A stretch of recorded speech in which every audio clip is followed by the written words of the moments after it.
cưới. Quang Bảo và Cát Tường xin được chào mừng tất cả quý vị và các bạn. Chúng ta đang cùng đến với một chương trình hoàn toàn mới. Chương trình Yêu Là Cưới. Thưa quý vị, trước khi vào với chương trình thì Cát Tường xin hỏi Quang Bảo một câu. Khi nào thì Quang Bảo có ý định kết hôn? Ủa sao chị hỏi các em khó vậy? Thưa quý vị, các bạn trẻ hiện nay á, nhiều khi yêu thì yêu rất nhiều, nhưng mà khi hỏi đến chuyện khi nào kết hôn thì tự nhiên họ sững lại. Lúc đó họ mới suy nghĩ. Thì ra là họ yêu nhiều nhưng mà họ phân biệt ra giữa yêu là khác, mà từ yêu mà tiến tới hôn nhân nó lại khác nữa. Giống như chị Tường nói, cái chuyện mà chúng ta yêu một ai đó thì nó không hề khó.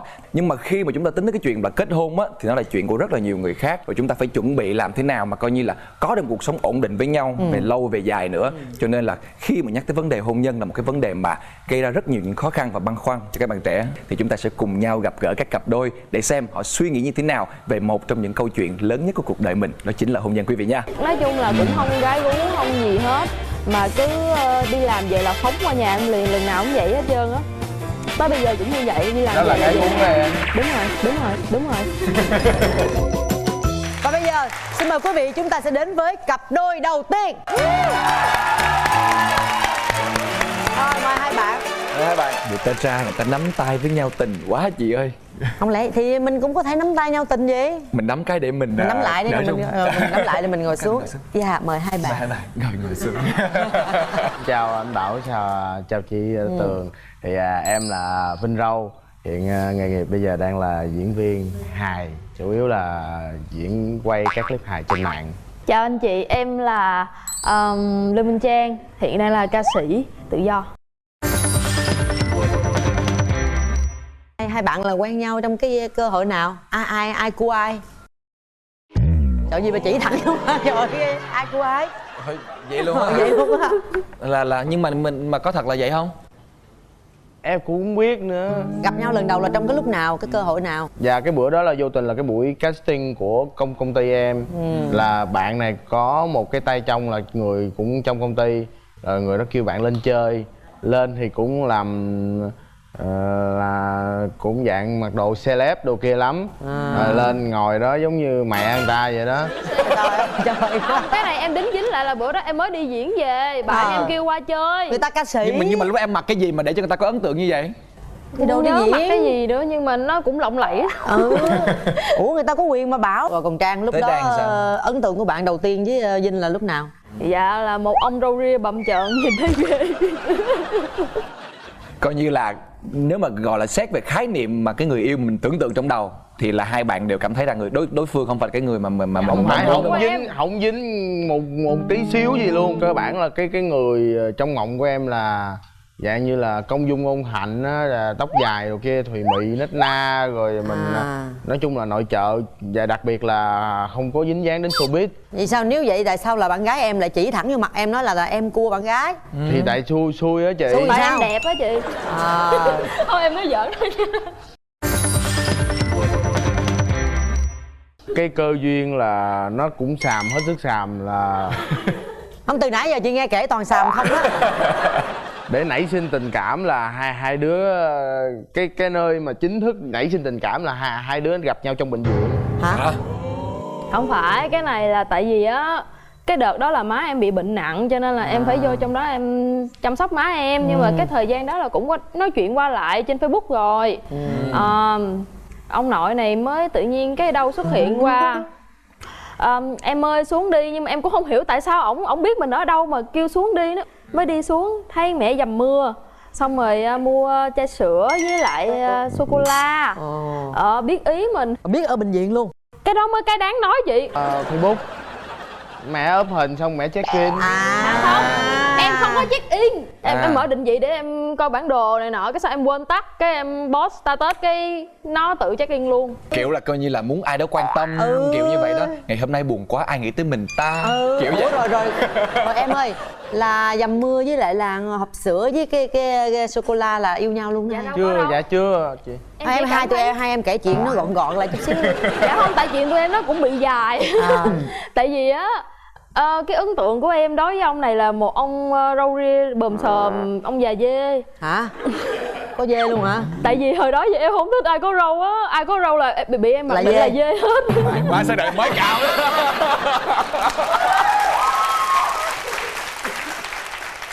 tự ấn tượng dê đó rồi sao nữa, có dê thiệt không? Không dám, bị ngược lại với cái bản mặt luôn, là bị nhát gái. Rất là gục ghè. Từ lúc đó mới bắt đầu tìm hiểu qua lại. Rồi. Gia đình lúc đó thì gia đình em thì rất là tôn trọng về cái tình cảm của em. Còn gia đình Trang thì cũng chưa ủng hộ lắm. Thứ nhất là biết được lần này nó diễn hài, chắc là mật ngọt rót tay dễ lắm. Rồi thứ hai là lần này nó cũng không đẹp đẽ gì. Thứ ba là lần này nó nhìn nó già, nó số tuổi của con, cho nên rất là chưa có ủng hộ nhiều 100%. Ngay cái lúc đó thì mình mới quyết định là tạo cái ấn tượng cho gia đình bằng cách là cho người ta thấy sự quan tâm của mình. Tại vì khi mà em thích hoặc em thương ai đó thì em sẽ take care mọi cái mối quan hệ xung quanh của họ. Đi đánh cái chiến thuật đánh vòng đó. Chứ không phải quan tâm một mình nó. Đúng không rồi. Rồi chắc là mẹ Trang có ấn tượng tốt với em lắm đúng không? Xong không hả? Dạ má em nói là bạn mày hả? Dạ bạn thôi nha chứ đừng có quen nha, chứ tao thấy nó già quá trời già mà nó xấu. Vinh là lớn hơn Trang bao nhiêu tuổi? Dạ bằng tuổi nhau. Hai người có kỷ vật yêu đương gì không? Tặng quà cáp gì cái nhau? lần đầu tiên mà em tặng quà cho Trang là chưa quen á, cái lúc mà đi phố đi bộ. Phố đi bộ. Cái bạn đó, bạn đang đẩy cái móc cái gì, móc ra đi. Rồi đây cái cứ xe kể. chở nguyên một đống đồ, em thấy đúng một cái món mà em cứ đứng em nhìn hoài. Em suy nghĩ trong đầu sao có bán cái đồ hút bồn cầu nữa hả? Mà thực ra đó là cái chuông mà em tưởng tượng, chứ tưởng tượng em bay xa tới cái mức mà em tưởng tượng đó là cái đồ hút bồn cầu.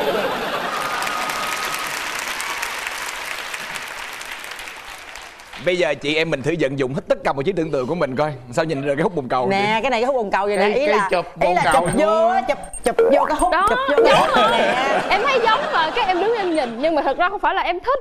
Ông này thì ổng tưởng là em thích. Cái ổng đi mua cho bằng được, cái em nói thôi anh đừng có mua. Mà mẹ đang kiểu ga lăng, kiểu muốn cô gái mà, cho nên mẹ thể hiện. Thôi bây giờ cái này lãng thói mạn. quen của em xàm lắm. Cái này lãng mạn nè. Lúc nào là cái nụ hôn đầu tiên của hai bạn? Ở nhà em, lúc mà ba mẹ vừa mới ra ngoài phòng khách ngồi là nhìn nhau, đứng nhìn cương nhau rồi, dạng như muốn đập nhau rồi đó, là bụp vô hôn luôn. Hôn xong rồi em còn hỏi một câu nữa mà, ủa hôn vậy là mình quen chưa? Rồi Trang trả lời sao? Không, lúc đó em muốn đập thiệt. Nó đánh em cái bọp xong rồi cái nó chạy xuống, nó mắc cỡ.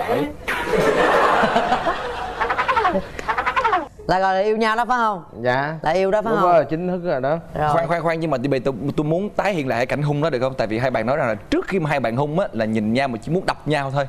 Thì lúc đó hai bạn nhìn nhau như thế nào?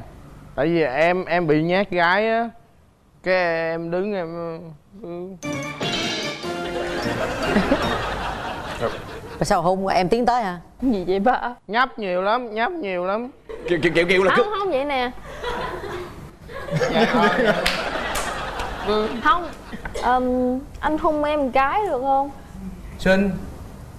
Có xin, bạn kể thiếu đấy chứ. Nhưng mà nói lắp bắp lắm. Tại thiệt là Trang là người mà mình quen là mình hôn nhiều nhất từ trước đến giờ. Bây giờ qua cái đoạn là bắt đầu yêu nhau rồi đó. Bây giờ lúc mà hai bạn công khai thì mọi thứ nó có thuận lợi không? Bây giờ bên đây là chê rồi nè, bên đây là mẹ Trang chê là bên đây xấu quá, già quá không chịu. Lúc mà chưa quen thì gia đình Trang mới cấm. Còn tại vì trải qua một quá trình mà mưa dầm thấm lâu á, là lúc đó Trang chưa quyết định được là có nên quen em hay không, là lúc đó má đã thấy là thằng này nó tốt. Tại vì á thấy thật thà, rồi cũng dễ thương, rồi cũng ngoan ngoãn nữa, rồi cũng tốt với em, tốt với nhà em. Cái má em mới nói thằng này gì cũng được trơn, mỗi tội nó xấu nó già thôi. Cái này mình bỏ qua lâu rồi mà. Em thì thấy kỳ, giống như là mình sắp quen ông chú hay là sao á. Em anh nghĩ là mình đừng có sát muối vô cái chỗ đó nữa em. Không, giờ Vinh dễ thương hơn nhiều lắm Thế rồi. là căng dữ lắm rồi. Thôi mà dễ thương mà. Xong rồi bạn bè mới nói trời ơi mày có quen người ta không, mày nói một tiếng đi chứ mày để vậy hoài tao thấy ổng tội nghiệp á, ngày nào ổng cũng qua nhà mày hết trơn á. Rồi ổng tốt với má mày quá mà sao mày không biết định đại đi rồi. Nhưng mà tao nghĩ là mày nên quen ổng. Rồi mình cũng thấy là cũng nên suy nghĩ, tại vì người này quá tốt đi. Mà hồi đó giờ em không thích người trong showbiz, đặc biệt là em cũng không thích lùn hơn em nữa. Lại nữa. Sao cứ lôi mấy cái này ra hoài vậy ta? Em phải đè Vinh xuống để em nâng cái khác của Vinh lên. Có Là cái gì lên thôi cho cái tính của Vinh quá tốt, quá thiệt thà, không rượu chè bài bạc, đúng không? Học bài vậy đúng chưa? Cờ bạc. Nói chung là cũng không gái gú không gì hết, mà cứ đi làm về là phóng qua nhà em liền, lần nào cũng vậy hết trơn á. Tới bây giờ vẫn như vậy, đi làm đó về là gái gú nhà. em. Đúng rồi. Hả?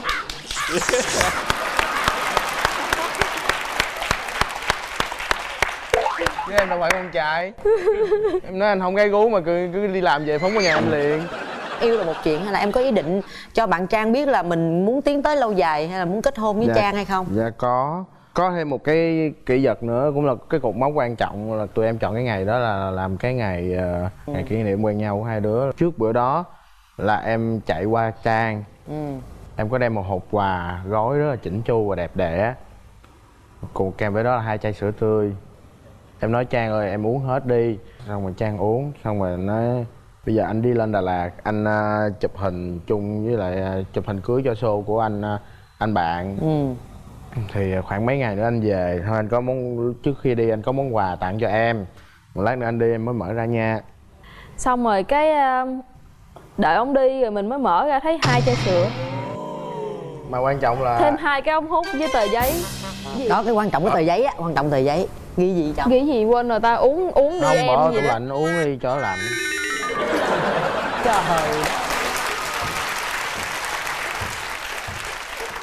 Em quải Khoan, quá. từ từ.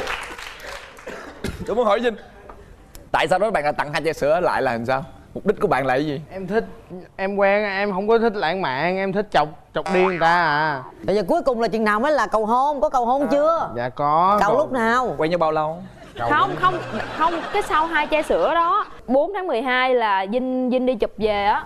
Xong rồi Vinh nói em ơi anh có quà cho em, lát nữa anh gọi em xuống nhận quà nha. Xuống nói đâu quà đâu anh, mà thấy ông có cái ba lô không à, nhưng mà mình biết chắc chắn là giấu trong cái ba lô rồi chứ không có gì hết trơn á. Xong rồi y như rằng mở ra nguyên một bó hoa, trên đó có tờ giấy nữa, nhưng mà có một cái mà em không biết là ổng có đi khắc 2 cái miếng gỗ, là 2 cái miếng này nè là hình em với lại hình ổng để tặng cho em. Mà mắc cười lắm, anh tặng người ta khắc hình người ta thôi, mắc gì tặng luôn cái hình mình, đúng không? Anh thấy có ý đồ không? Xong rồi á, trên bó hoa có tờ giấy đúng không? Lần này chắc tỏ tình thấy cũng lãng mạn này nọ, lên mở tờ giấy ra, có gì đâu mà coi.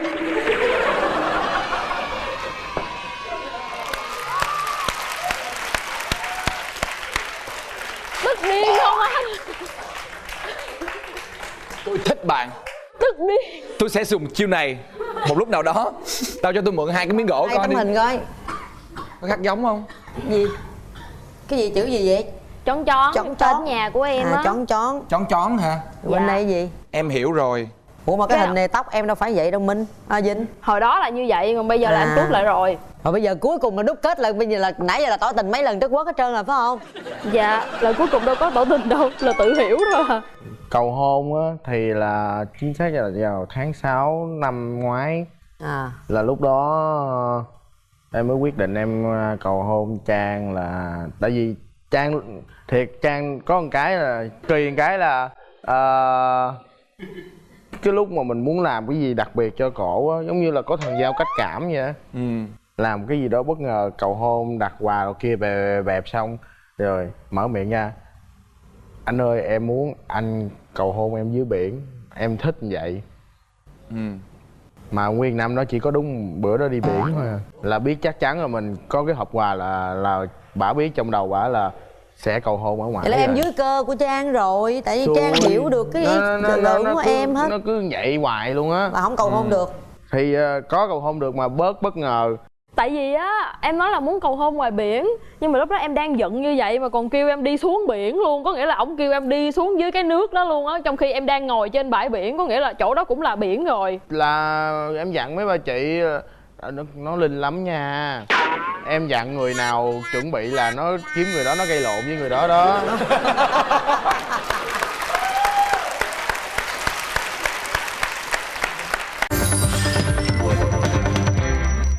Tính tới giờ phút này ngồi ở đây là hai bạn quen nhau được bao lâu rồi? Dạ Gần 2 năm.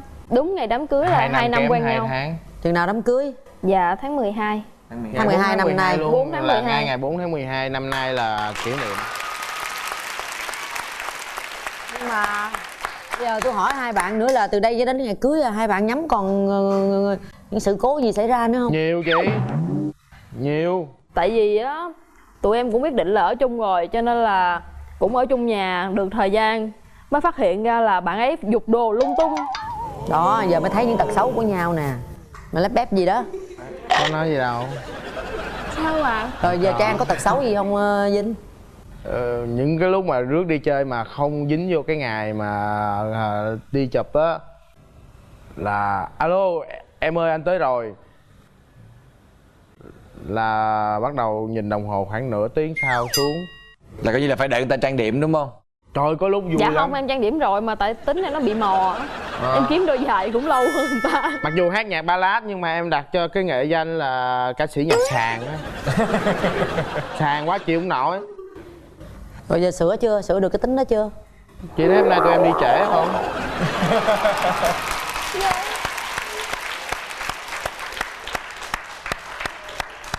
Nhưng mà Bây giờ- ngoài những cái đó ra thì các bạn còn có những cái điều gì mà vẫn còn đang băn khoăn lo lắng trước khi cưới không? Nói chung hai đứa thì cũng may mắn trong một số chuyện thì có đứa nhu thì cũng có đứa cương. Nhiều khi gây lộn cực kỳ lớn luôn, nhưng mà biết chắc chắn là gây lộn đó là tối về ngủ nhau tiếp.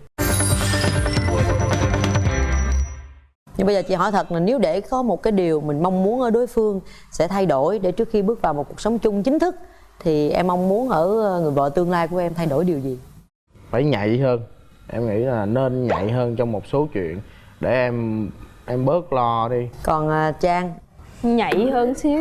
Ủa sao bên đây cũng nhạy hơn rồi bên đây cũng nhạy Là hơn? khuyên chung hay là khuyên chung cho cặp đôi à? Tại vì có nhiều khi em nói chuyện mà Vinh kiểu mà tại con gái mà người ta nói không lẽ bây giờ người ta cứ phải nói quạch tẹt ra đúng không? Thật ra vậy nè, thì nãy giờ á Tường với Quang Bảo nghe hai em chia sẻ, chị nhìn ánh mắt của Trang nhìn em cũng như là cái nhìn của em dành cho Trang cũng vậy, rất là trìu mến. Chị chỉ có một lời khuyên như thế này, khi hai bạn còn trẻ yêu nhau á thì mình cứ giận dỗi, mình cứ qua lại vậy là mình vẫn thấy vui, tại mình đang trẻ mà. Nhưng mà khi mình lấy nhau rồi cuộc sống vợ chồng nó lại khác nữa. Thì chị là khuyên hai em cũng nên là bớt xuống một chút xíu, tại vì mình phải chín chắn hơn một chút. Hai bạn rất là yêu nhau đó, và sẽ chúc cho hai bạn là sẽ có một cái đám cưới thật là viên mãn, sống một cuộc sống hạnh phúc và có những đứa con thật là dễ thương, thật là đáng yêu nha. Đừng có gây nữa. Nhưng mà quan trọng là các bạn hiểu nhau và thông cảm cho nhau, đó là cái điều quan trọng nhất để mà tiến tới một cuộc hôn nhân. Và ngày đó. hôm nay mời hai bạn đến với chương trình, thì bây giờ Cát Tường và Quang Bảo sẽ có một món quà dành cho hai bạn. Và đây là chiếc bánh xe may mắn dành cho các bạn. Ở trên đây có rất là nhiều những cái phần quà mà chúng tôi đã chuẩn bị sẵn, và tùy vào cái chuyện là các bạn may mắn được bao nhiêu thì các bạn sẽ đem về những phần quà cho mình. Đầu tiên là một cặp nhẫn cưới đến từ Hưng Phát USA trị giá 18 triệu đồng. Chúng ta cũng có thể nhận được là một suất chụp ảnh cưới trọn gói tại áo cưới Milan trị giá 16 triệu đồng. Chúng tôi còn có một phiếu mua hàng cũng đến từ thương hiệu là Hưng Phát USA trị giá là 3 triệu đồng. Còn có một thẻ xem phim đến từ Cinebox trị giá 1 triệu đồng. Và dĩ nhiên chúng tôi luôn luôn có 4 bình sữa chờ đợi các bạn ở phía trước. Bây giờ ai sẽ là người quay đây? 1, 2, 3 đến tới 5 nè. Cơ hội một lần thôi. Anh muốn cái nào thì anh để cái mũi tên vô đó trước đi. 1, 2, 3. Vô. Vô. Vô. Vô. Vô. Lỡ rồi. Ba điều. Yeah. Như vậy là các bạn đã đem về cho mình là một phiếu mua hàng trị giá 3 triệu đồng đến từ Hưng Phát. Chúc mừng các bạn. Cảm ơn Vinh, cảm ơn Trang ngày hôm nay rất nhiều để dành thời gian đến đây và chia sẻ một câu chuyện rất là vui về cặp đôi của mình. Và hy vọng rằng là các bạn sẽ có một đám cưới thật đẹp và một cuộc sống thật hạnh phúc với nhau các bạn nhé. Rồi, chào hai bạn. Cảm ơn các bạn. Trước khi mà mình xù ống này á, mình phải dập cho ổng hết tự cao. Tại vì còn ông con trai mà tự cao quá em rất là ghét. Cho nên là sau đó em rút kinh nghiệm là bây giờ ổng tự cao quá thôi cho ổng dập cả 10 lần. Và bây giờ chúng tôi xin mời cặp đôi thứ hai của ngày hôm nay. Xin mời. Mời hai bạn. Mời hai bạn. Đầu tiên thì xin mời hai bạn giới thiệu về mình. Chào chị Tường và chào anh Quang Bảo. Em là Thanh Phát, năm nay 27 tuổi. Và lần đầu tiên em gặp chị là ghi hình Bạn Muốn Hẹn Hò tập 111. Mình tên là Huỳnh Văn Phát, năm nay mình 25 tuổi. Và hiện tại mình là nhân viên ngân hàng. Em không thích bạn gái mà hay cằn nhằn em đâu. Người quen. Dạ em tên là Thu, em đang là giáo viên dạy trường Trần Quốc Toản. Em gặp anh Phát cũng thông qua chương trình Bạn Muốn Hẹn Hò luôn. Lúc trước là hai em là yêu từ offline của Bạn Muốn Hẹn Hò. Đó, đúng rồi. Coi như là đi dự offline rồi quen nhau rồi tìm hiểu Chương trình nhau. Bạn Muốn Hẹn Hò đặc biệt lắm. Có nghĩa là lên đó thì có thể là có những cặp họ yêu nhau, họ bấm nút hẹn hò nhau trên sân khấu. Dạ. Rồi họ tiến tới hôn nhân luôn. Dạ. Nhưng mà cũng có những cặp ngay trên sân khấu Bạn Muốn Hẹn Hò thì họ không bấm nút, họ không hẹn hò với nhau. Nhưng mà họ xuống dưới rồi họ phải tham gia cái offline của Bạn Muốn Hẹn Hò đó. Rồi ví dụ như bạn này của cặp này yêu bạn kia của cặp kia, gọi là yêu chéo nhau. Coi như là đó. một cái nơi để chúng ta có thể Đúng trò chuyện với rồi. nhau, đúng không? Đúng rồi, vậy thì cái nhân duyên nào mà hai bạn gặp nhau, quen nhau? Dạ là lúc trước lúc mà sau khi ghi hình thì em cũng có bấm nút, cũng có thử hẹn hò, tìm hiểu khoảng 1 tháng rưỡi, sau đó cảm thấy hai đứa cảm thấy không hợp, cũng quyết định dừng lại. Thì thời điểm đó cho tới lúc mà biết Thu là khoảng tầm 1 năm nữa mới chấp quyết định quen lại. Tại sao mà hai người biết nhau? Tức là em có xem tập Bạn Muốn Hẹn Hò. Dạ thì có một tập là của một anh thầy giáo là chuyên dạy những cái trẻ em mà khuyết tật á. Dạ thì em có ép phe ảnh là nói chuyện với ảnh. Thì ảnh có nói là có những buổi offline này em nói rảnh thì em đi. Mới gặp anh này. Mà lúc đó là anh kia đang thích cô này, dẫn cô này đi theo, cuối cùng là em cúp người trên lưng ngựa. Trời ơi. Cái này là kinh nghiệm xương máu của các bạn trai. Nhớ Nếu nha. muốn hẹn một ai đó đi chơi là chỉ có dẫn riêng đi thôi. Cướp người trên lưng ngựa, câu này hay quá. Quá xứng đáng. Nhưng mà lúc đó cái động lực nào mà em có thể là bỏ cái anh kia mà em theo cái anh này dữ vậy? Em với anh kia, anh thầy giáo kia á, là chỉ là tìm hiểu thôi. Dạ, tại vì em cũng thấy là phân vân thầy giáo này đó. Tại vì ảnh có nhiều cái tính mà em thấy không có hợp. Dạ, cho nên chỉ là ở mức độ tìm hiểu thôi. Dạ, thực sự không phải cái động lực gì hết. Tại vì lúc đó là em cũng không ấn tượng gì với anh này luôn. Tại vì ảnh bước vô quán cà phê mà chân ảnh bị giống như là cà nhắc bị què vậy chị. Mọi người rất là ốm yếu nữa. Anh nói trời con trai nhìn vừa đã ốm rồi mà vừa bị què nữa. Thôi em không quan tâm. Ủa sao bị què em? Dạ lúc đó là em mới bị té xe, té được 3 ngày rồi thì ở nhà nó hơi buồn mà da non nó đang mọc á chị, cảm thấy bức bối khó chịu quá thì lên fanpage của Bạn Muốn Hẹn Hò, thấy bữa nay có apply ngày chủ nhật cũng rảnh quá, em chạy từ bên kia xuống. Cuối cùng lúc về á thì em thấy bên kia đường cái cô này nãy giới thiệu là cô tên Thu. Không để ý nhưng bây giờ thấy dáng đẹp mà trắng trắng em lại thích trắng. Là em tìm một cách là trên Zalo và em nói chuyện riêng. Thì nói chuyện đâu đó khoảng hơn 1 tuần. Rồi cái lần hẹn hò đầu tiên của hai bạn là lúc nào? Cái hẹn ảnh là đi ăn, nói là bây giờ em chọn cái quán nào gần nhà em đi. Anh ở Hóc Môn chị, mà em ở Tân Phú. Là em hẹn ảnh lúc 7 giờ tối. Thì đó trời cũng bắt đầu mưa rồi. Thì em nói là bây giờ em gần thì em chạy ra trước, ảnh xa anh chạy ra sau cũng được. Thì là lúc em đợi ảnh là đợi từ hồi 7 giờ đến 9 giờ em mới tới. Thế em bị leo cây đến gần nói chung hơn tiếng đồng hồ. Sao kỳ vậy? Mà có quán ốc mà chị tưởng tượng là đó là rất là nhiều người nhậu, người uống bia đúng không? Mình con gái mình ngồi mình kêu ốc mình không dám ăn, có mình anh ăn mình rất là kỳ. Tại sao mà hẹn mà Dạ đúng rồi. Làm sao mà tới gần 2 tiếng đồng hồ lận? Cái lần này là lỗi tại em thật. Lúc đó em bị nhớ lộn giờ. Anh nói là anh đang trên đường đi, đợi anh chút. Là em đợi anh đến 9 giờ luôn. Trời, có ai lần đầu con gái hẹn mình đi ăn mà 9 giờ hẹn tối 9 giờ đâu? tối? Dạ đúng rồi. Trời ơi, em nhẫn nại quá chứ chị tới đó chị đi về mất tiêu Cho rồi. em về đó. Trời, Em không, cũng đáng lẽ là khi mà bạn này vừa tới nơi là bạn phải đi về liền. 7 giờ ai mà ngồi chờ đến 9 giờ. Lúc em vô, lúc em vô em làm gì vô, cái thái độ em lúc đó làm sao? Dạ lúc đó vô cũng hối lỗi nhưng mà cái mặt em hối lỗi hơi mắc cười. Tôi cười nó xin lỗi anh, xin lỗi em là trời mưa lớn quá anh vô trễ. Rồi anh ngồi xuống luôn. Lúc mà ngồi ấp nói chuyện với nhau á, em cảm giác như anh chàng này tự cao quá chị. Mà em rất là ghét con trai mà người đàn ông mà tự cao quá. Ảnh khoe rất là nhiều thứ, nổ bùng lắm như chị. Vậy hả? Mà là có nổi thiệt không? Thì tất nhiên là mình nghe là biết là không có thật, nhiều cái không thật. Ví dụ anh nói là ảnh quen rất là nhiều bạn gái, nhiều bồ lắm. Cung nào anh cũng quen hết trơn rồi, trừ cái cung Bạch Dương của em là anh chưa quen thôi. Trời ơi, sao em đi cô gái mà em rảnh vậy? Đem chuyện cùng bạn ra nói luôn. Lúc đó không để ý chị, lúc đó là mình đang có hứng quá, em bị một cái tật rất là lớn là em mỗi lần em hay có hứng em hay bùm lên. Bạn cung gì? Em cung Song Tử. Song Tử với Bạch Dương đấu hả? Chị Bảo. Không thì ta nói chuyện cung bên đây thì em mới nói chuyện cung vô mà. Không thì điểm đầu không hợp, bây giờ ta hợp rồi. Người ta quen tất cả các cung mà người ta không cưới, bây giờ cung này không hợp người ta mới cưới. Thì đó. Anh ơi, ảnh sẽ cưới vợ khi nào bạn gái cũ anh cưới hết đi đã, có chồng hết đi đã rồi anh mới cưới. Bây giờ bạn gái cũ em cưới chồng hết chưa? Người bạn gái cũ cuối cùng lấy chồng của nay gần 1 năm. Cái bạn nữ ghi hình chung luôn á, cũng lấy chồng luôn rồi chị. Tháng 1. Rồi em có định đợi bạn này là lấy chồng luôn không? Dạ không. Sao chị cũng giống em quá vậy? Rồi sau cái lần đó thì thấy anh bùm vậy rồi tự nhiên sao còn nói chuyện lại gì? Tại vì em ghét quá. Ghét rồi mà còn hẹn chi nữa. Em nói là trước khi mà mình xù ông này á, mình phải dập cho ổng hết tự cao. Tại vì còn ông con trai mà tự cao quá em rất là ghét. Cho nên là sau đó em rút kinh nghiệm là bây giờ ổng tự cao quá thôi cho ổng dập mưa khoảng 10 lần. Lúc đó là mùa mưa phải không? Dạ, chuyện mùa mưa. Lần cuối cùng mà nặng nhất là anh nửa bánh xe luôn. Lúc đó chị là trên đường em qua tới nhà Thu là khoảng tầm đó là 5 cây mà nó tắt máy là em dẫn bộ hết 2,5 cây rồi. Em có thấy đám đuối. Lúc đó là em nhìn vô tiệm sửa xe em nói thôi bây giờ mình sửa xe xong mình đắt cái gì ra, nhưng mà như vậy nó không có thành ý nên mình sẽ dùng chiến thuật á là mình thuê một chiếc xe đẩy mình đi tới đó mình dẫn bộ vô. Trời ơi, cũng có chiêu ăn gian nhưng chổng. Cuối cùng là dẫn tới chỗ thì mình rồi thấy tội lắm. Ủa mà cô biết chuyện này chưa? Lúc quen là kể tất cả. Từ cái lúc nào là em quyết định em chọn em yêu anh này luôn? Đến ngày thứ 10 em cho dầm mưa là em quyết định gặp mặt luôn, là em tính là em không muốn quen anh này nữa. Hả? Dạ. Là sau 10 ngày dầm mưa là định luôn gặp để mà gặp là từ chối luôn á chị. Tức là anh có quen anh người cũ này là cũng quen cũng lâu rồi, tức là cũng được 3 đến 4 năm luôn. Thì trước đó một ngày là em biết là anh này cũng đang tìm hiểu một người. Dạ. Thì đến ngày em gặp anh Phát vậy nè thì em cũng thấy là mệt mỏi quá, tại em quen nhiều người mà em vẫn còn nhớ người cũ nhiều quá. Dạ.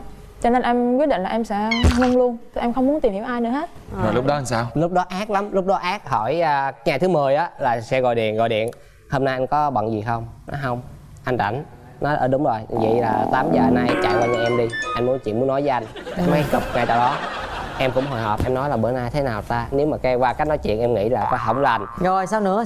Tới bữa thứ 10 thì cũng chuẩn bị phần quà, tức là trong tư thế là bây giờ là qua sẽ thất bại, nhưng mà ít nhất á là mình còn kéo được xíu nữa thời gian, và mình muốn là tại sao cô này là không đồng ý mình. Thì lúc anh nói chuyện thấy mình cũng chân thành nữa thì em mới nghĩ là thôi bây giờ là người ta cũng có người mới rồi thì bây giờ mình cứ thử tìm hiểu người này coi sao. Cuối cùng tới lúc mà chốt vấn đề á thì em hỏi là tại sao, cô này nói là bởi vì em nghĩ là mau quá nên cần thêm thời gian. Cần thêm thời gian, anh đồng ý cần thời gian, tuy nhiên thời gian đó là để mình tìm hiểu thêm ở một vai trò khác chứ không phải là tìm hiểu ở vị trí này nữa. Cô này chấp nhận là đồng ý. Em nói câu ảnh là chào mừng anh đến thế giới của em đó. Coi như bữa đó là chính thức là quen nhau đó. Dạ. Rồi bao nhiêu lâu sau nữa thì hai bạn mới có ý nghĩ là mình tiến tới hôn nhân? Sau lần đó thì lần thứ 11 em chạy qua nhà. Lần thứ 11? Dạ. Coi như là mới gật đầu đồng ý một cái gặp ba mẹ liền luôn vậy hả? Nhưng mà từ cái lần mới gặp mà tới lần thứ 10 mà hẹn trời mưa đó là kéo dài trong bao lâu? Tức là cũng hơn tháng. Có hơn tháng. Dạ, anh ngạc nhiên luôn mà, tại vì mới đầu em cho đứng ngoài đường thôi, em không cho vô nhà. Như anh này cứ băng vô nhà luôn.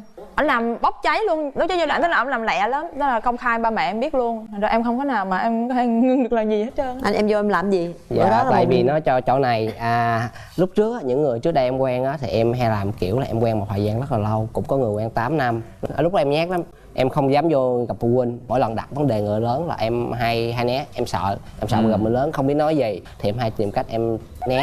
Thì lần này rút kinh nghiệm lần này rồi, mình khi bắt đầu với Thu á em nghĩ là đã tới thẳng gia đình luôn, thẳng gia đình, và em nói thẳng luôn ở góc độ á là xin phép quen trước, còn nếu mà sau thời gian được thì đặt vấn đề luôn. Và bữa đó anh qua là em đặt vấn đề cô bác cho con tìm hiểu 1 năm, rồi trong năm đó nếu không có vấn đề gì thì đúng năm đó là cưới, thì tháng 12 là cưới. Nhưng mà từ lúc mà em nói chuyện với ba mẹ của Thu như vậy thì có bị phản đối gì không? Dạ. Trời, ba em khoái lắm chị. Hả? Trời, ba em mừng lắm, tại nhà em 3 đứa là 3 đứa con gái lận, em là lớn nhất cho nên ba kêu rước được cái nào hay cái đó. Trời ơi. Nhưng mà có nghĩa là gia đình bạn là đồng ý?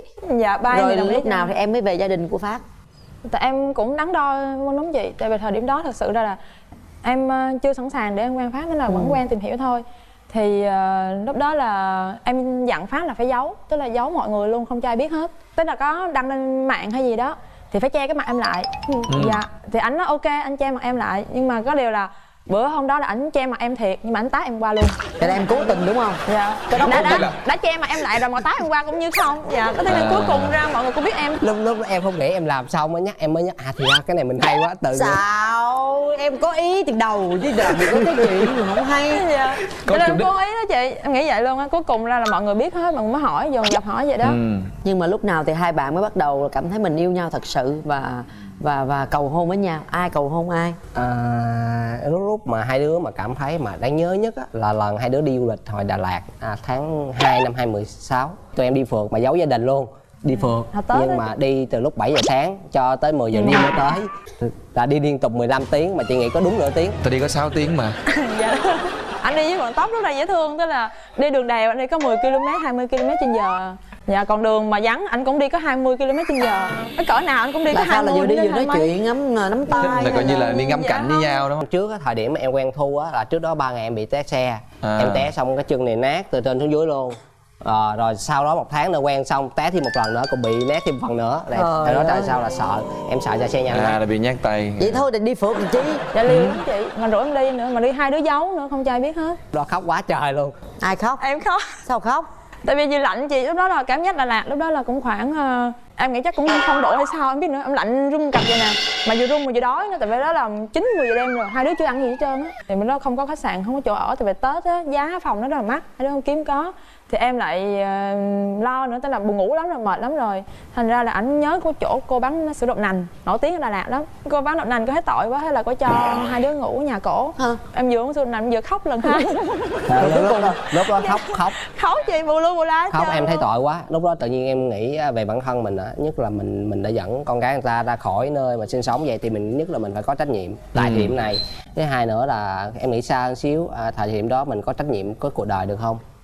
Bắt đầu em suy nghĩ những vấn đề, những mối hệ của em. Thì trong ngày hôm đó, trong buổi hôm đó thì em nằm em ngủ không được, em thức tới 2 giờ rưỡi sáng em nằm suy nghĩ, cũng suy nghĩ chuyện này chuyện kia. Cuối cùng là sau bữa đó, sau sáng thức dậy là quyết định là hôn nhân. Rồi lúc nào em mới cầu hôn Thu? Dạ cũng cái đợt em là em hay quên. Trời đất ơi, cầu hôn mà quên. Nói chung là ảnh quên đến mức mà nhiều khi là kỷ niệm hai đứa ảnh cũng quên luôn, không nhớ cái gì hết chị. Cuối cùng là bạn còn nhớ được cái gì trong mối tình này? Cái tính em hay quên, mỗi lần em muốn cái gì á thì em phải ghi ra giấy, nhưng mà mỗi lần em bỏ quên cuốn sổ là em quên luôn, em không nhớ bữa đó em phải làm gì. Trời ơi, rồi không nhớ làm gì, nhưng mà rồi đi chung rồi không có cầu hôn mà có tân hôn không? Dạ chưa. Chưa hả? Có không? Dạ chưa. Quên luôn hả? Cái nào hay quên, nhưng mà cái đó là nó thời về cái nó phải đúng thời điểm và nó tại vì em quan niệm truyền thống chị, em đi dạy á, cho nên nhiều khi là ở mặc dù ở khách sạn chung nhưng mà hai đứa ở chung một phòng luôn, mà em nói là chị sắp cái nào mà 2 giường á chứ đừng để chung một giường. Phải 2 giường mới chịu, còn nếu không nên ra chỗ khác. Cho nên đêm đó là không kiếm được phòng là vậy. Cuối cùng cô bán đậu nành mới cho ở nhờ nhà cổ đó. Rồi ở chung nhà cổ thì chung một giường hay là 2 giường? Vẫn có 2 giường, 2 cái nệm riêng. Tại vì cô bán cả đêm. Nhà cổ hay quá ha. Dạ. Tự nhiên cái vô tình quá ha, cái mình sẽ đâm trước vậy đó. Sao đâu mà hay vậy? Hai đứa ngủ nắm tay nhau ngủ được, ok. Nhưng mà rồi bây giờ tới giờ tại sao chưa cầu hôn? Dạ em cũng hiểu nói anh. Bây giờ đã biết. Ủa, có tính cầu hôn không? Cưới là em chọn ngày cưới tại nhà hàng chụp ảnh xong cưới hết rồi, luôn rồi chị. 24 tháng 12. 24 tháng 12. Dạ đúng rồi. Ủa sao tính cưới hết rồi mà chưa cầu hôn là sao? Cái này nó ngược quá vậy. Dạ em cũng thấy vậy đó. Ủa là giờ cầu hôn chưa? Dạ chưa. Ủa sao vậy? Trời ơi, quên mà từ tháng 2 năm ngoái cho tới bây giờ. Nhưng mà từ cái lúc đó, coi như từ cái lúc ấn tượng ở Đà Lạt đó đi, cho đến tận bây giờ thì hai bạn có những cái nào xung đột gì dữ dội hoặc là cái gì mà hai bạn không hài lòng với nhau?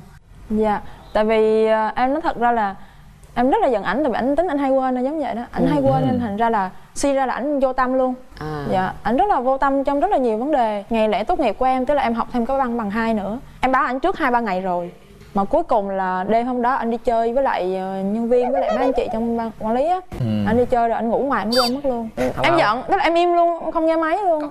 Tự nhiên nó không, người ta có chồng rồi có người yêu tới tặng bông tặng hoa, mình đi mình lên. Tôi kỳ vậy em xem vô tâm quá vậy. Buồn lắm chị. Xong sao rồi quên mà có thể quên mà quên coi như là quên bất chấp luôn vậy.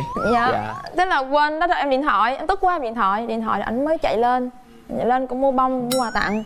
Thì cái lần mà giận mà nó là đỉnh điểm mà em thấy là em tủi thân nhất luôn á, là cái lần mà kỷ niệm hai đứa quen nhau. Rồi cuối cùng em quên hết luôn. Khoan bây giờ cho hỏi một câu nè, hỏi riêng Phát thôi. Có khi nào sau này mình lấy vợ xong là mình quên luôn mình có vợ không? Ai cũng nghĩ vậy. Làm bận việc quá, đi du lịch xa quá xong thì không biết mình có vợ ở nhà hay không nữa. Cái này cũng anh cũng xin lỗi em ở nhiều chỗ á, nhất là anh tính là cũng vô tâm. Nhưng mà chắc cũng nhờ chương trình này là anh biết là cái điều này nếu lặp lại nhiều lần quá thì sau này chắc chắn không tốt cho hạnh phúc gia đình. Đúng rồi. Bây giờ làm sao mà khắc phục được cái chuyện đó bây giờ?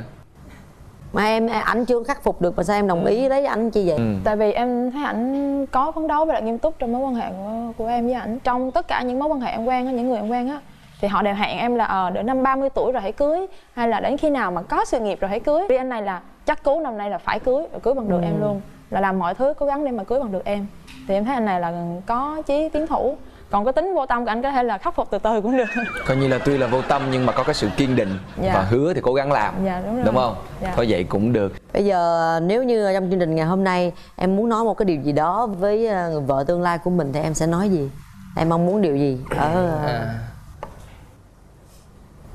Cho em hành động nữa. Được, em muốn làm gì em làm, bây giờ chỗ này là của em.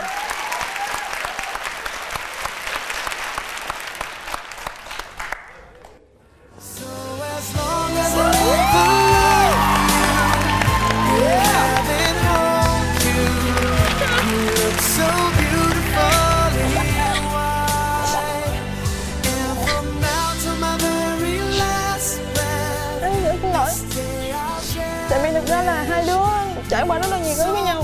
Ban đầu em cũng không quyết định là em sẽ kết hôn với ảnh, tại vì ảnh vô tình và vô tâm rất là nhiều thứ. Nhưng mà ảnh nói ảnh an tâm, và em xúc động, anh xin lỗi anh. Anh muốn xin lỗi em, tại vì anh còn nợ em một lời cầu hôn tới đến bây giờ. Thì hôm nay nhân chương trình cho anh muốn phải là hôn em làm vợ anh nha.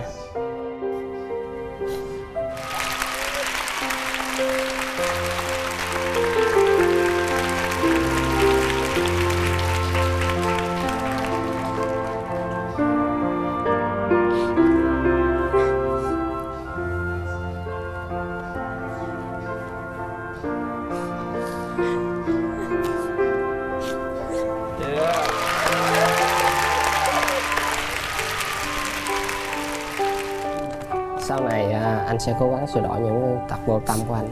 Anh sẽ cố gắng lo cho em hạnh phúc tới cuối cuộc đời. Tin tưởng anh yêu em.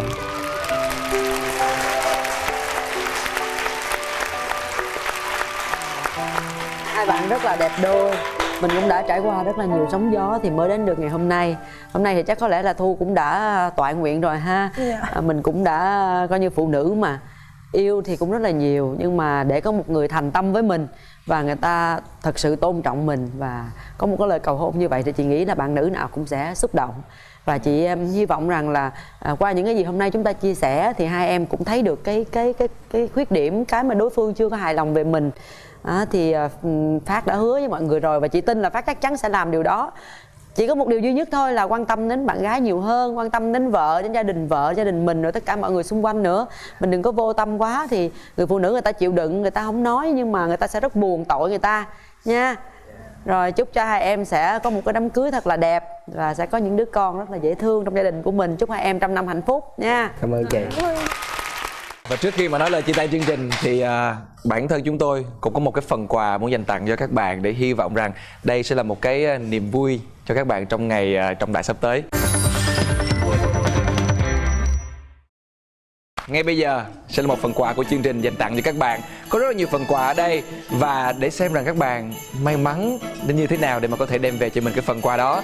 Đầu tiên là chúng tôi có một cặp nhẫn cưới đến từ thương hiệu trang sức Hưng Phát USA trị giá 18 triệu đồng. Kế đến chúng tôi có một suất chụp ảnh cưới trọn gói áo cưới Milan trị giá 16 triệu đồng. Có một phiếu mua hàng đến từ Hưng Phát USA trị giá 3 triệu đồng. Chúng tôi cũng có một thẻ xem phim đến từ Cinebox trị giá 1 triệu đồng. Và đặc biệt hơn là chúng tôi có tới 4 bình sữa dành tặng cho các bạn lần. Vô chúng bình sữa đi em, về đẻ con liền luôn đó. Để coi nha. Và đó là Tôi nói linh quá thôi bạn, hôm nay cái quà mà lớn nhất là chiếc nhẫn trên tay của bạn rồi và lời cầu hôn rồi. Bây giờ có bình sữa nữa là về là chuẩn bị đám cưới xong là xin em bé liền. Có luôn động đó. lực đúng không? Có động lực. Chúc mừng hai bạn và cảm ơn hai bạn đã đến với chương trình Yêu Là Cưới. Xin cảm ơn Phát và Thu. Quý vị và các bạn thân mến, như vậy là chúng ta vừa nhìn thấy được hai câu chuyện của hai cặp đôi rất là dễ thương ngày hôm nay. Tình yêu là như vậy đó, có thể đôi khi là muộn màng một chút xíu, nhưng mà nếu như đã thật sự yêu nhau rồi thì chúng ta hãy nắm tay nhau và đi đến cuối con đường quý vị nha. Và quý vị đừng quên khung giờ phát sóng của chương trình Yêu Là Cưới vào lúc 15 giờ thứ Bảy hàng tuần trên kênh HTV7 và sẽ bắt đầu vào lúc 21 tháng 10 năm 2017. Xin mời quý vị hãy đón xem.